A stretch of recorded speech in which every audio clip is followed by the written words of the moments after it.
Did you know that in 1932, the Australian military declared war on birds and lost? Watch how this incredible true story unfolds.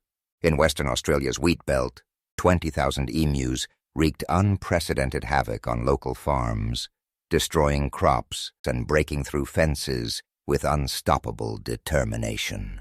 The government deployed military forces armed with Lewis guns and 10,000 rounds of ammunition, expecting a swift victory against these flightless birds. However, the emus demonstrated remarkable tactical behavior, splitting into small groups and proving nearly impossible to target effectively.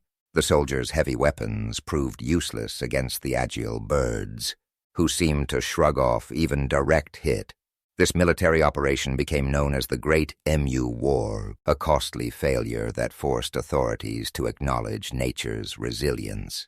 Rather than conquering the emus, farmers eventually adapted by improving their fencing methods and developing more sustainable agricultural practices. Ever wonder what other bizarre military campaigns history has hidden from us? Let us know in the comments below.